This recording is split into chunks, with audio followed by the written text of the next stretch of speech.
Medina की वो खामोश रात जिसमें हर सांस जैसे किसी बड़े राज को अपने अंदर छुपाए हुए थी। फजा में एक अजीब सा सुकून भी था और एक अनजानी सी बेचैनी भी, जैसे वक्त खुद रुक कर किसी अजीम लम्हे का इंतजार कर रहा हो। इसी लम्हे दरवाजे पर एक नूरानी हस्ती खड़ी थी। ये जिब्राइल अलैहिस्सलाम थे, मगर आज उनका अंदाज मुख्तलिफ था। वो दरवाजे के सामने खड़े थे, मगर फौरन अंदर दाखिल नहीं हुए, बल्कि निहायत अदब के साथ इजाजत तलब की। या रसूलुल्लाह सल्लल्लाहु अलैहि वसल्लम, क्या मैं अंदर आने की इजाजत हासिल कर सकता हूं? ये वो लम्हा था जिसने तारीख का रुख बदल दिया, क्योंकि जिब्राइल अलैहिस्सलाम जो हमेशा वही लेकर बराह रास्त हाजिर हो जाते थे, आज इजाजत मांग रहे थे। अंदर आयशा बिन्त अबू बकर रजी अल्लाह अन्हा मौजूद थी। उन्होंने अर्ज किया, या रसूलुल्लाह सल्लल्लाहु अलैहि वसल्लम, कोई दरवाजे पर है जो इजाजत तलब कर रहा है? हजरत मोहम्मद सल्लल्लाहु अलैहि वसल्लम ने निहायत सुकून से फरमाया, क्या तुम जानती हो ये कौन है? अर्ज किया, अल्लाह और उसके रसूल बेहतर जानते हैं।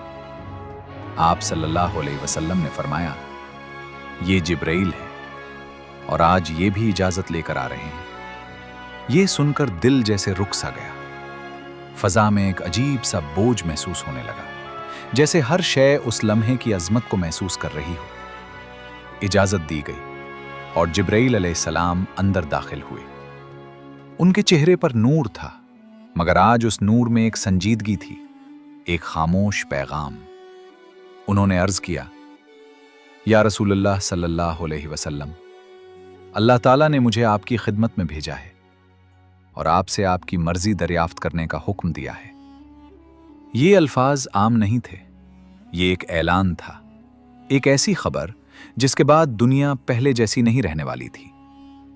फिर उन्होंने अर्ज किया, या रसूलुल्लाह सल्लल्लाहु अलैहि वसल्लम, मलकुल मौत दरवाजे पर मौजूद हैं और वो भी इजाजत के तलबकार हैं। वो कभी किसी के पास इजाजत लेकर नहीं आए, मगर आज वो भी इजाजत चाहते हैं। ये सुनकर दिल कांप उठता है कि वो फरिश्ता जो हर रूह कब्ज करता है, आज भी अदब के साथ खड़ा है। हजरत मोहम्मद सल्लल्लाहु अलैहि वसल्लम ने फरमाया, इन्हें आने की इजाजत दे दो। दरवाजा खुला और इज़राइल अलैहिस्सलाम अंदर दाखिल हुए। निहायत आजिज़ी के साथ, निहायत अदब के साथ उन्होंने अर्ज किया, या रसूलल्लाह सल्लल्लाहु अलैहि वसल्लम, अल्लाह ताला ने मुझे हुक्म दिया है कि मैं आपकी रूह कब्ज करूं, मगर उसके साथ ये इख्तियार भी दिया है कि अगर आप चाहें तो मैं रुक जाऊं। ये वो लम्हा था जहां दुनिया और आखिरत के दरमियान एक इख्तियार रखा गया। आप सल्लल्लाहु अलैहि वसल्लम ने एक लम्हे के लिए जिब्रील अलैहिस्सलाम की तरफ देखा। जिब्रील अलैहिस्सलाम ने अर्ज किया, या रसूलल्लाह सल्लल्लाहु अलैहि वसल्लम, अल्लाह ताला आपसे मुलाकात के लिए मुश्ताक है। ये सुनकर आप सल्लल्लाहु अलैहि वसल्लम के लबों पर हल्की सी मुस्कुराहट आई और फिर वो अल्फाज अदा हुए, अर्रफीकुल आला। ये अल्फाज सिर्फ एक जवाब नहीं थे, ये एक इंतखाब था, एक ऐलान था कि अब दुनिया की जिम्मेदारियां मुकम्मल हो चुकी हैं और अब मुलाकात है अपने रब से। कमरे में खामोशी छा गई।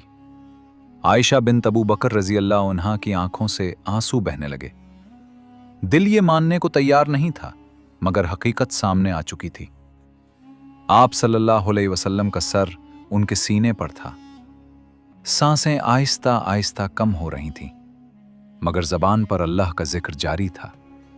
कभी फरमाते नमाज नमाज, कभी फरमाते उम्मत उम्मत। ये वो लम्हात थे जहां एक नबी अपनी आखिरी सांसों में भी अपनी उम्मत को नहीं भूला। वक्त जैसे थम गया था, हर लम्हा एक सदी जैसा महसूस हो रहा था। फिर वो लम्हा आया जब सांसें मद्धम हो गईं और फिर रुक गईं। ये वो लम्हा था जब जमीन ने अपने सबसे अजीम इंसान को खो दिया। मदीना की फजा यकदम बदल गई, जैसे रोशनी मद्धम हो गई हो, जैसे हर शय गम में डूब गई हो। खबर बाहर पहुंची और जैसे कयामत बर्पा हो गई। लोग दौड़ते हुए आए, कोई यकीन नहीं कर रहा था, कोई मानने को तैयार नहीं था। حضرت عمر بن خطاب رضی اللہ عنہ تلوار لے کر کھڑے ہو گئے۔ جو کہے گا کہ رسول اللہ صلی اللہ علیہ وسلم کا انتقال ہو گیا ہے، میں اس کی گردن اڑا دوں گا۔ یہ الفاظ محبت کے تھے، صدمے کے تھے، ایک ایسے دل کے تھے جو اس حقیقت کو قبول کرنے سے انکار کر رہا تھا۔ مدینہ کی گلیاں رونے کی آوازوں سے بھر گئیں، ہر گھر سے آہیں بلند ہونے لگیں۔ اسی دوران حضرت ابوبکر رضی اللہ عنہ واپس آئے۔ وہ سیدھا حجرے میں داخل ہوئے، چہرہ مبارک سے کپڑا ہٹایا، پیشانی کو چوما اور کہا، یا رسول اللہ صلی اللہ علیہ وسلم، آپ زندہ بھی پاکیزہ تھے اور وصال کے بعد بھی پاکیزہ ہیں۔ ان کی آنکھوں سے آنسو بہہ رہے تھے، مگر ان کے الفاظ میں صبر تھا، ایمان تھا، یقین تھا۔ پھر وہ باہر آئے اور لوگوں سے خطاب کیا، جو محمد صلی اللہ علیہ وسلم کی عبادت کرتا تھا، وہ جان لے کہ محمد صلی اللہ علیہ وسلم کا انتقال ہو چکا ہے، اور جو اللہ کی عبادت کرتا ہے وہ جان لے کہ اللہ ہمیشہ زندہ ہے۔ پھر انہوں نے قرآن کی آیت تلاوت کی۔ یہ الفاظ سن کر جیسے سب کو ہوش آیا۔ حضرت عمر بن خطاب رضی اللہ عنہ کے قدم لڑکھڑا گئے، وہ زمین پر بیٹھ گئے۔ انہوں نے کہا، ایسا لگ رہا ہے جیسے یہ آیت پہلی بار سنی ہو۔ یہ وہ لمحہ تھا جہاں صدمہ حقیقت میں بدل گیا۔ مدینہ کی فضا آنسوؤں میں ڈوب چکی تھی، ہر دل ٹوٹ چکا تھا، مگر ایمان باقی تھا۔ رات گزر رہی تھی، مگر کسی کو نیند نہیں آ رہی تھی۔ صحابہ کرام ایک دوسرے کو دیکھتے، مگر الفاظ نہیں نکلتے، کیونکہ دکھ اتنا بڑا تھا کہ بیان سے باہر تھا۔ یہ صرف ایک انسان کا وصال نہیں تھا، یہ ایک رہبر کا جانا تھا، ایک معلم کا جانا تھا، ایک رحمت کا اٹھ جانا تھا۔ مدینہ کی فضا پر ایک ایسا سکوت طاری تھا جو کبھی اس شہر نے محسوس نہیں کیا تھا۔ حجرہ مبارک کے اندر حضرت محمد صلی اللہ علیہ وسلم کی مبارک میت تشریف فرما تھی۔ چہرہ انور پر وہی نور، وہی سکون، مگر صحابہ کے دلوں میں طوفان برپا تھا۔ کوئی یقین نہیں کر پا رہا تھا کہ جس ہستی کے ساتھ ہر لمحہ گزرا، آج وہی ہستی خاموش ہے۔ سب سے پہلا سوال یہی تھا، اب کیا کیا جائے؟ یہ عام انسان کا جنازہ نہیں تھا، یہ اللہ کے آخری نبی صلی اللہ علیہ وسلم کا وصال تھا۔ اس لیے ہر قدم انتہائی احتیاط اور ادب کے ساتھ اٹھایا جا رہا تھا۔ سب سے پہلے غسل مبارک کا مرحلہ آیا۔ حضرت علی بن ابی طالب رضی اللہ عنہ، حضرت عباس بن عبد المطلب رضی اللہ عنہ اور ان کے بیٹے فضل اور قسم اس مقدس خدمت کے لیے آگے بڑھے۔ اس کے ساتھ حضرت اسامہ بن زید اور شقران بھی موجود تھے۔ وہ غسل دے رہے تھے، مگر ایک عجیب کیفیت تھی۔ حضرت علی بن ابی طالب رضی اللہ عنہ فرماتے ہیں کہ مجھے آپ صلی اللہ علیہ وسلم کے جسم مبارک سے وہی خوشبو آ رہی تھی جو زندگی میں آیا کرتی تھی۔ آپ صلی اللہ علیہ وسلم کو 3 سفید کپڑوں میں کفن دیا گیا، نہ کوئی شاہی اہتمام، نہ کوئی دنیاوی شان، سادگی جو آپ صلی اللہ علیہ وسلم کی پوری زندگی کا حصہ تھی۔ اب سب سے اہم مرحلہ تھا نماز جنازہ۔ صحابہ کرام جمع تھے، مگر یہاں ایک منفرد بات ہوئی۔ کوئی ایک امام آگے نہیں بڑھا، کیونکہ یہ فیصلہ ہوا کہ حضرت محمد صلی اللہ علیہ وسلم پر کوئی امام نہیں بنے گا، بلکہ ہر شخص خود آگے آئے گا اور انفرادی طور پر نماز ادا کرے گا۔ سب سے پہلے مرد آئے، گروہ در گروہ حجرہ مبارک میں داخل ہوتے، صف بناتے اور خاموشی کے ساتھ نماز جنازہ ادا کرتے۔ پھر خواتین آئیں، وہ بھی اسی طرح گروہوں میں آئیں اور اپنے نبی صلی اللہ علیہ وسلم کو آخری سلام پیش کیا۔ پھر بچے آئے، جن کے چہرے پر معصومیت تھی، مگر آنکھوں میں آنسو۔ یہ ایک ایسا جنازہ تھا جیسا تاریخ میں کبھی نہیں ہوا، نہ کوئی خطبہ، نہ کوئی بلند آواز، بس خاموشی، آنسو اور دلوں کی گہرائی سے نکلنے والی دعائیں۔ مدینہ کے ہر گھر سے لوگ آئے، ہر وہ شخص جس نے کبھی آپ صلی اللہ علیہ وسلم کو دیکھا تھا یا آپ صلی اللہ علیہ وسلم سے محبت کرتا تھا، وہ اس آخری دیدار کے لیے حاضر ہوا۔ اب اگلا مرحلہ تھا تدفین۔ یہ سوال اٹھا کہ آپ صلی اللہ علیہ وسلم کو کہاں دفن کیا جائے۔ کچھ صحابہ نے رائے دی کہ مسجد میں دفن کیا جائے، کچھ نے کہا جنت البقیع میں۔ मगर हज़रत अबू बकर रज़ी अल्लाह अन्हु ने फरमाया, मैंने रसूलुल्लाह सल्लल्लाहु अलैहि वसल्लम को फरमाते हुए सुना है कि नबी जहां वफात पाते हैं वहीं दफन किए जाते हैं। ये बात सुनते ही सब ने फैसला कर लिया कि आप सल्लल्लाहु अलैहि वसल्लम को इसी हुजरे में दफन किया जाएगा जहां आप सल्लल्लाहु अलैहि वसल्लम ने विसाल फरमाया, यानी आयशा बिनते अबू बकर रज़ी अल्लाह अन्हा का हुजरा। अब कब्र खोदने का मरहला आया। मदीना में दो तरीके मारूफ थे, एक लहद और दूसरा शक। अबू तलहा अंसारी रज़ी अल्लाह अन्हु को बुलाया गया जो लहद बनाने में माहिर थे। उन्होंने कब्र खोदी, निहायत अदब के साथ, निहायत एहतराम के साथ। हर मिट्टी का जर्रा जैसे गवाही दे रहा था कि आज यहां कौन आने वाला है। फिर वो लम्हा आया जब आप सल्लल्लाहु अलैहि वसल्लम को कब्र में उतारा गया। हज़रत अली बिन अबी तालिब रज़ी अल्लाह अन्हु, हज़रत अब्बास बिन अब्दुल मुत्तलिब रज़ी अल्लाह अन्हु और उनके अहले ख़ानदान इस खिदमत के लिए आगे बढ़े। उन्होंने निहायत एहतियात के साथ, निहायत मोहब्बत के साथ आप सल्लल्लाहु अलैहि वसल्लम को कब्र में उतारा। ये वो लम्हा था जहां अल्फाज ख़त्म हो जाते हैं और सिर्फ एहसास बाकी रह जाता है। फिर लहद बंद की गई, मिट्टी डाली गई और यूं वो हस्ती जो पूरी दुनिया के लिए रहमत बनकर आई थी, ज़मीन के सुपुर्द कर दी गई।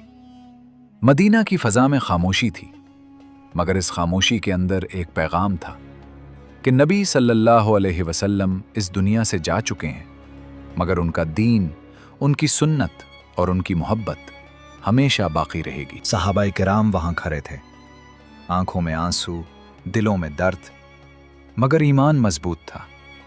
ये वो दिन था जब दुनिया अंधेरी महसूस हुई, मगर उसी दिन एक रोशनी हमेशा के लिए कायम हो गई जो कयामत तक आने वाली नस्लों को रास्ता दिखाती रहेगी। मदीना की वो सुबह जो पहले कभी इतनी खामोश नहीं हुई थी। हवा वैसी ही चल रही थी, सूरज वैसा ही तुलू हुआ था, मगर एक चीज बदल चुकी थी। दिलों का सुकून खत्म हो चुका था, क्योंकि हजरत मोहम्मद सल्लल्लाहु अलैहि वसल्लम अब इस दुनिया में मौजूद नहीं थे। हर गली, हर दरवाजा, हर दीवार जैसे ये गवाही दे रही थी कि यहां कभी वो हस्ती चलती थी जिनके कदमों से रहमत बरसती थी। और उन्हीं दिनों में एक ऐसा मंजर पेश आया जिसे सुनकर आज भी दिल कांप उठता है। ये वाकया है बिलाल बिन रबाह रज़ी अल्लाह अन्हु का। वही बिलाल जिनकी अजान सुनकर मदीना की फ़ज़ा गूंज उठती थी, वही बिलाल जिनकी आवाज़ सुनकर दिलों को सुकून मिलता था, मगर आज वो खामोश थे।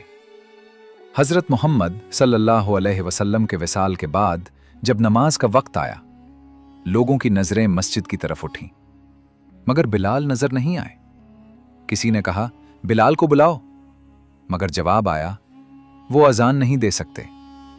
लोग हैरान थे, क्यों? फिर पता चला कि बिलाल बिन रबाह रज़ी अल्लाह अन्हु ने अजान देना छोड़ दी है। उन्होंने कहा, मैं अब अजान नहीं दे सकता, क्योंकि जब मैं अशहदु अन्ना मुहम्मदन रसूलुल्लाह कहता हूं तो मेरा दिल टूट जाता है। ये वो जुमला था जो सिर्फ एक मुअज्जिन नहीं बल्कि एक आशिक रसूल के दिल से निकला था। वो अजान जो कभी ताकत की अलामत थी, आज दर्द बन चुकी थी। कुछ वक्त गुजरा, मदीना के लोग इस आवाज के बगैर खुद को अधूरा महसूस करने लगे। फिर एक दिन हजरत अबू बकर रजी अल्लाह अन्हु ने बिलाल बिन रबाह रजी अल्लाह अन्हु से कहा, ए बिलाल, अजान दे दो। उन्होंने सर झुका लिया और कहा, अगर आप मुझे आज़ाद इसलिए किया था कि मैं अल्लाह के लिए आज़ाद हूं, तो मुझे जाने दे, मैं यहां नहीं रह सकता। ये सुनकर दिल कांप उठता है। वो मदीना छोड़ना चाहते थे, क्योंकि हर गली, हर जगह उन्हें अपने नबी सल्लल्लाहु अलैहि वसल्लम की याद दिलाती थी।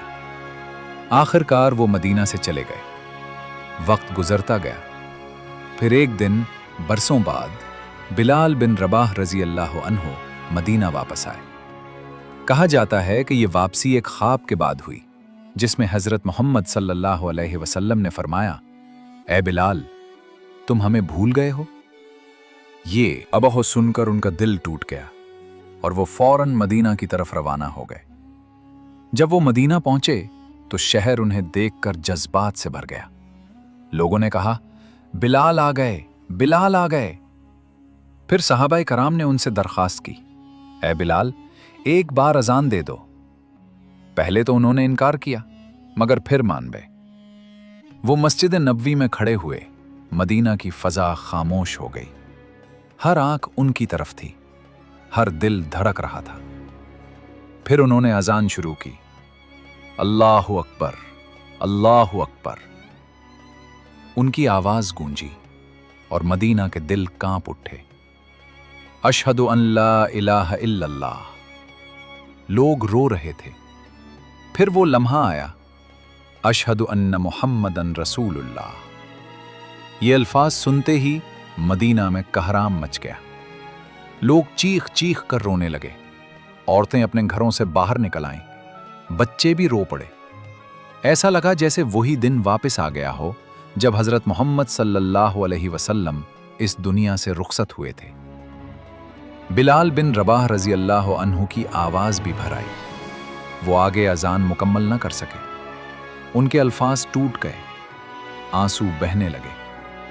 ये सिर्फ एक अजान नहीं थी, ये मोहब्बत का इजहार था, ये जुदाई का दर्द था। ये एक ऐसे दिल की सदा थी जो अपने नबी सल्लल्लाहु अलैहि वसल्लम के बगैर जीना सीखने की कोशिश कर रहा था। मदीना की फजा उस दिन फिर सोगवार हो गई। लोगों ने महसूस किया कि वाकई नबी सल्लल्लाहु अलैहि वसल्लम जा चुके हैं, मगर उनकी याद, उनकी मोहब्बत और उनका नाम हमेशा जिंदा रहेगा। और यही वो अजान थी जो तारीख में हमेशा के लिए महफूज हो गई। एक अजान जिसमें सिर्फ आवाज नहीं थी, बल्कि एक उम्मत का दर्द शामिल था। हजरत फातिमा बिनते मोहम्मद रजी अल्लाह अन्हा की जिंदगी रसूलुल्लाह सल्लल्लाहु अलैहि वसल्लम के विसाल के बाद एक ऐसे गम, सब्र और खामोशी की दास्तान बन गई जिसे अल्फाज में मुकम्मल तौर पर बयान करना मुमकिन नहीं। जब हजरत मोहम्मद सल्लल्लाहु अलैहि वसल्लम इस दुनिया से रुखसत हुए तो मदीना की हर फजा सोगवार थी, मगर अहले बैत के लिए यह सदमा सबसे गहरा था। हजरत फातिमा रजी अल्लाह अन्हा अपने वालिद सल्लल्लाहु अलैहि वसल्लम के बहुत करीब थीं। वो हर वक्त उनके साथ रहती। उनकी मोहब्बत, शफकत और कुर्बत ने उनकी पूरी शख्सियत को एक खास सुकून दिया था, लेकिन इस जुदाई ने उनकी दुनिया को मुकम्मल तौर पर बदल दिया। रसूलुल्लाह सल्लल्लाहु अलैहि वसल्लम के विसाल के बाद हजरत फातिमा रजी अल्लाह अन्हा अक्सर खामोश रहने लगी। उनकी गुफ्तगू कम हो गई और वो ज्यादातर वक्त घर में इबादत और याद इलाही में गुजारती थी। जब भी उन्हें अपने वालिद सल्लल्लाहु अलैहि वसल्लम की याद आती तो आंखों से आंसू बह निकलते, लेकिन वो इस गम को सब्र के साथ बर्दाश्त करती थी। मदीना में अगरचे हर घर गमगीन था, मगर उनके घर का गम एक अलग ही नौयत रखता था, क्योंकि वहां से नबूवत की खुशबू खत्म हो चुकी थी।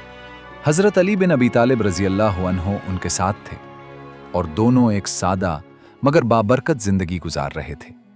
माली तंगी भी थी, मगर दिलों में ईमान की दौलत थी। हजरत फातिमा रजी अल्लाह अन्हा अपने वालिद सल्लल्लाहु अलैहि वसल्लम की सादगी को याद करती और इसी सादगी को अपनी जिंदगी का हिस्सा बनाए रखती। वो न दुनियावी ज़ेबो ज़ीनत की तरफ माइल हुई और न ही किसी बड़ी ख्वाहिश को दिल में जगा दी। उनकी पूरी तवज्जो आखिरत की तरफ रही। वक्त गुजरता रहा, मगर हजरत फातिमा रजी अल्लाह अन्हा का दिल अपने वालिद सल्लल्लाहु अलैहि वसल्लम की जुदाई को कभी भला न सका।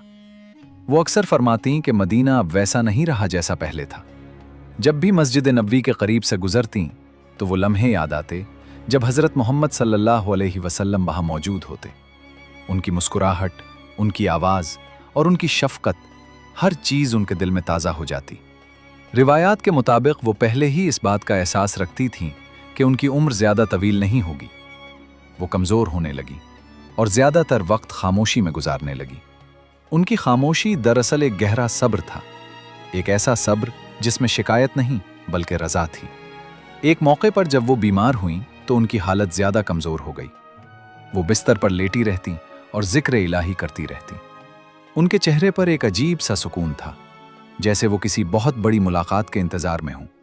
उनके शौहर हजरत अली बिन अबी तालिब रजी अल्लाह अन्हु उनके पास मौजूद रहते और उनकी खिदमत करते। घर में मुकम्मल खामोशी थी, मगर उस खामोशी में एक रूहानी कैफियत थी। حضرت ابو بکر رضی اللہ عنہ کے ساتھ ان کے بعض معاملات بھی تاریخ میں ملتے ہیں، مگر بعد میں حالات بہتر ہو گئے اور دلوں میں کوئی کدورت باقی نہ رہی۔ حضرت فاطمہ رضی اللہ عنہا کی شخصیت ہمیشہ حق اور سچ کو قبول کرنے والی رہی۔ وہ کبھی ضد یا دنیاوی چیز کے لیے اپنے اصول نہیں بدلتی تھیں۔ جیسے جیسے وقت قریب آتا گیا، ان کی کیفیت زیادہ پرسکون ہوتی گئی۔ وہ اکثر فرماتے ہیں کہ انہیں اپنے والد صلی اللہ علیہ وسلم سے ملاقات کا شوق ہے۔ یہ الفاظ ان کے دل کے اس یقین کو ظاہر کرتے تھے کہ یہ جدائی ہمیشہ کے لیے نہیں، بلکہ ایک ملاقات کی طرف سفر ہے۔ پھر وہ دن بھی آیا جب وہ اپنے آخری وقت میں داخل ہوئیں۔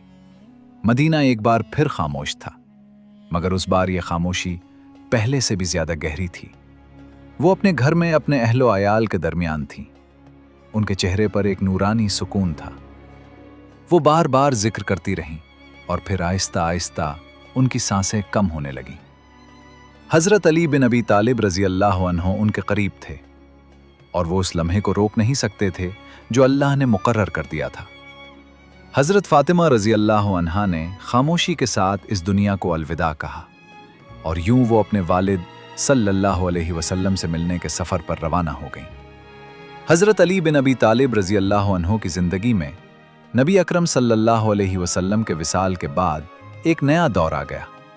آپ صلی اللہ علیہ وسلم کے ساتھ رہ کر تربیت پانے والا یہ عظیم صحابی وصال نبوی کے بعد ایک اہم سیاسی اور روحانی رہنمائی کا مظہر بنے۔ حضرت علی رضی اللہ عنہ نے اپنے پورے دور میں دین اسلام کی خدمت کی، اور آپ کا کردار ہمیشہ حق و صداقت کی علامت رہا۔ رسول اللہ صلی اللہ علیہ وسلم کی وفات کے بعد حضرت علی رضی اللہ عنہ کا دل گہرے صدمے میں ڈوبا تھا۔ آپ صلی اللہ علیہ وسلم کے ساتھ آپ کی زندگی کا بیشتر حصہ گزرا تھا، اور آپ صلی اللہ علیہ وسلم کی قربت ہی آپ کی طاقت و حوصلے کا مصدر تھی۔ حضرت علی رضی اللہ عنہ کا رشتہ رسول اللہ صلی اللہ علیہ وسلم سے بے حد قریبی تھا، اور یہ رشتہ نہ صرف خاندان کا تھا بلکہ ایمان و عقیدے کا تھا۔ آپ صلی اللہ علیہ وسلم کے وصال کے بعد حضرت علی رضی اللہ عنہ کے اندر ایک ایسی جذباتی کیفیت تھی جسے الفاظ میں بیان کرنا مشکل۔ سیاسی طور پر حضرت علی رضی اللہ عنہ کو اس وقت ایک نئی ذمہ داری کا سامنا تھا۔ حضرت ابو بکر رضی اللہ عنہ کی خلافت کے بعد حضرت علی رضی اللہ عنہ کو امت کی قیادت میں پیچیدگیوں کا سامنا ہوا۔ اہل بیت کے حقوق کے بارے میں اختلافات پیدا ہو گئے تھے، اور آپ کو امت کی یکجہتی کے لیے اپنی حکمت و بصیرت سے کام لینا پڑا۔ اس دوران آپ نے ہمیشہ قرآن و سنت کی رہنمائی کو مد نظر رکھا، اور کسی بھی مشکل فیصلے میں ایمان کی قوت کو بنیادی ستون بنایا۔ حضرت علی رضی اللہ عنہ کی حکمت اور عدل کا عملی نمونہ آپ کی خلافت کے دوران سامنے آیا۔ آپ نے ہمیشہ انصاف کے تقاضوں کو پورا کیا، چاہے وہ آپ کے ذاتی یا سیاسی مفاد کے خلاف ہی کیوں نہ ہوتا۔ آپ کے عہد میں عدالت کا نظام مضبوط ہوا، اور آپ کی حکومت میں معاشرتی انصاف کا مکمل خیال رکھا گیا۔ آپ نے ہمیشہ یہ ظاہر کیا کہ طاقت اور حکمرانی کا اصل مقصد عوام کی فلاح و بہبود ہے، اور اس کے لیے آپ نے اپنی زندگی کے تمام وسائل وقف کر دیے تھے۔ حضرت علی رضی اللہ عنہ کا انداز زندگی سادگی کا تھا، اور آپ خود بھی بہت سادہ زندگی گزارتے تھے۔ آپ کا لباس عام لوگوں کی طرح تھا، اور آپ کے لیے دنیا کی عیش و آرام کا کوئی مطلب نہیں تھا۔ آپ کی تمام تر توجہ اللہ کے راستے پر تھی، اور آپ نے ہر لمحے کو عبادت، قیام حق اور امت کی خدمت کے لیے وقف کیا۔ آپ کی شخصیت میں خاص بات یہ تھی کہ آپ نے ہمیشہ صبر و تحمل کا مظاہرہ کیا، چاہے وہ جنگوں کے دوران آپ کی قیادت ہو یا آپ کے ذاتی زندگی میں آنے والی آزمائشیں۔ حضرت علی رضی اللہ عنہ نے کبھی بھی ہمت نہیں ہاری۔ آپ نے ہمیشہ اللہ کی رضا اور امت کی خدمت کو اپنی زندگی کا مقصد بنایا۔ حضرت علی رضی اللہ عنہ کا دور خلافت ایک ایسا دور تھا جس میں مسلمانوں نے مختلف داخلی و خارجی مسائل کا سامنا کیا۔ ایک طرف آپ کو اپنے مخالفین کا سامنا تھا، تو دوسری طرف آپ نے اسلام کے فروغ کے لیے بڑی جنگیں لڑیں۔ جنگ جمل، جنگ صفین اور جنگ نہروان جیسے اہم معرکوں میں آپ نے غیر معمولی بہادری اور حکمت کا مظاہرہ کیا۔ آپ کی زندگی کا اختتام بھی ایک دردناک واقعہ تھا۔ حضرت علی رضی اللہ عنہ کو خوارج کے ایک فرد عبد الرحمن بن ملجم نے زخمی کیا اور آپ اس حملے کے نتیجے میں شہید ہو گئے۔ آپ کا شہادت کے وقت کے الفاظ ہمیشہ یاد رہیں گے۔ فِزَّتُ وَرَبِّ کعبہ، یعنی میں کامیاب ہو گیا اپنے رب کی قسم۔ آپ کی شہادت نے مسلمانوں کو ایک عظیم رہنما سے محروم کر دیا، لیکن آپ کی تعلیمات اور آپ کی یاد ہمیشہ کے لیے مسلمانوں کے دلوں میں محفوظ رہیں۔ حضرت علی بن ابی طالب رضی اللہ عنہ کی زندگی ہمیں یہ سکھاتی ہے کہ حقیقت، انصاف اور ایمان کی طاقت کبھی کم نہیں ہوتی۔ آپ کی شخصیت ہمیشہ مسلمانوں کے لیے ایک نمونہ بنے گی، اور آپ کی قربانیاں اور تعلیمات ہمیشہ کے لیے تاریخ کا حصہ رہیں گی۔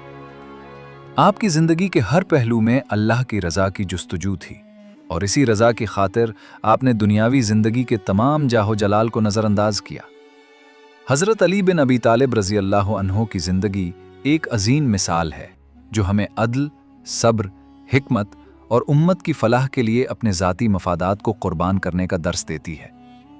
نبی اکرم صلی اللہ علیہ وسلم کے وصال کے بعد حضرت علی رضی اللہ عنہ کا کردار امت کی رہنمائی اور یکجہتی کے حوالے سے بہت اہم رہا۔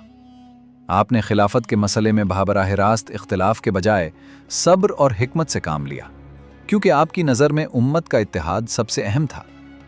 جب صلی اللہ علیہ وسلم کے وصال کے بعد خلافت کے مسئلے پر مشاورت ہوئی تو حضرت علی رضی اللہ عنہ نے حضرت ابو بکر رضی اللہ عنہ کی خلافت کو تسلیم کیا اور امت کے مفاد میں ان کے ساتھ تعاون کیا۔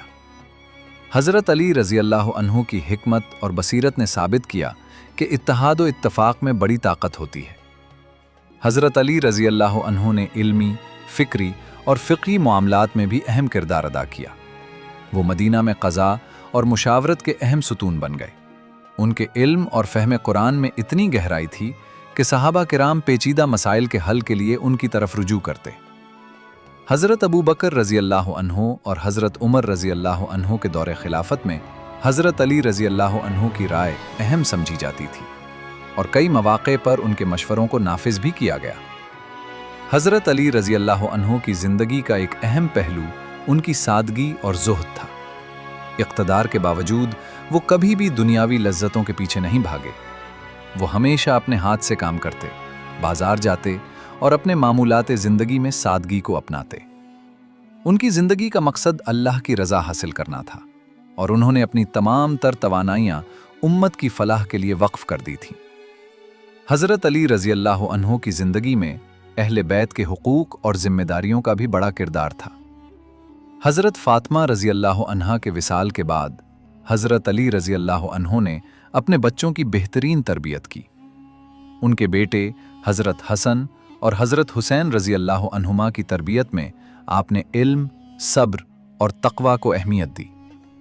بعد کے سالوں میں جب حضرت عثمان رضی اللہ عنہ کی خلافت کے آخری دور میں فتنہ اور اختلافات بڑھ گئے، حضرت علی رضی اللہ عنہ نے امت کو جوڑنے کی بھرپور کوشش کی، لیکن حالات کی پیچیدگیوں کے باعث فسٹ فتنہ کا آغاز ہوا۔ اس دور میں مسلمانوں کے درمیان اختلافات اور جنگیں ہوئیں، جن میں جنگ جمل اور جنگ صفین جیسے اہم واقعات پیش آئے۔ حضرت علی رضی اللہ عنہ کی کوشش یہ تھی کہ خون ریزی کم سے کم ہو اور امت کسی طرح متحد ہو جائے، مگر سیاسی حالات قابو سے باہر ہو چکے تھے۔ حضرت علی رضی اللہ عنہ کا دور خلافت انتہائی مشکل تھا۔ آپ نے ہر فیصلہ قرآن و سنت کے مطابق کیا اور انصاف و عدل کا پرچم بلند رکھا۔ آپ کی حکمت، صبر اور عدل نے آپ کو ایک عظیم رہنما کے طور پر ابھرنے کا موقع دیا۔ آخر کار حضرت علی رضی اللہ عنہ کو مسجد کوفہ میں ایک خارجی شخص عبد الرحمن بن ملجم نے حملہ کر کے شدید زخمی کر دیا۔ آپ کچھ دن تک زخمی حالت میں رہے اور پھر شہادت پا گئے۔ آپ کی شہادت امت کے لیے ایک بہت بڑا سانحہ تھی، لیکن آپ کے افکار اور تعلیمات ہمیشہ زندہ رہیں گے۔ حضرت علی بن ابی طالب رضی اللہ عنہ کی زندگی ہمیں یہ سبق دیتی ہے کہ اقتدار سے زیادہ اہم عدل، صبر، حکمت اور امت کی فلاح ہے۔